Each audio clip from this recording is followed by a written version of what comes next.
Learn how to make our beautiful keto lemon tea cake. It's surprisingly chewy, delicious with decadent lemon curd. Gather all of your ingredients, which the recipe states, and it's as simple as putting everything into the bowl, minus the lemon curd, for the main cake part. So I've just added the almond meal, sweetener, some cubed cold butter, some fresh room temperature egg yolks, some baking powder, some gelatin that is not dissolved in water, and some vanilla extract.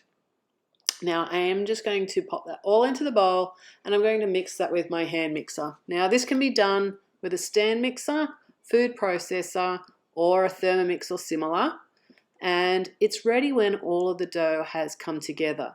It will start out crumbly at first, but you just keep going until it becomes a stiff batter. Okay, so don't think of this as like a normal cake batter. It's not all soft and gooey. It'll actually be quite firm and very buttery and short, sort of like a bit like a biscuit. Okay, so here you can see I've got the stiff spatula and I'm just working through it just to find those big blobs of butter. You can see one there, so I'm just chopping it up and making sure I mix it in well so it's evenly distributed throughout the mixture. It doesn't matter if there's little blobs of butter because it's a bit like a crumble where a little bit of butter and that is fine. So here I've got my lined springform tin and I'm just pressing in a half to a third of the mixture into the base. I want it to be a smooth base because I'm going to put the curd on the top.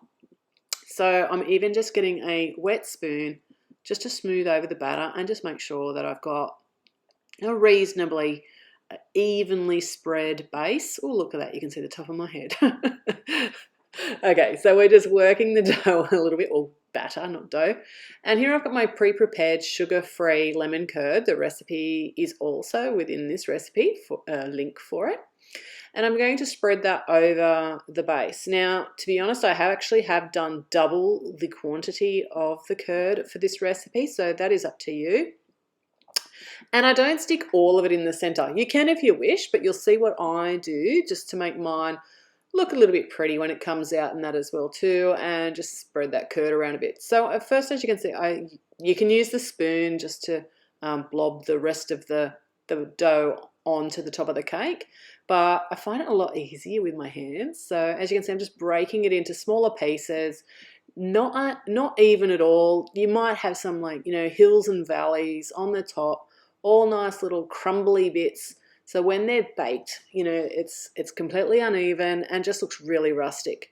So with that leftover lemon curd, I'm now just adding, you know, a little half to full teaspoon blobs over the top. And this will spread a little bit when it's baked, but it'll give that like little bit of lemon curd topping and that as well too, which I like personally. And I think it's a nice way just to spread the curd around a bit on the cake. So now that's going to go in the oven for around half an hour and bake, and whoop, there we go. How pretty is it?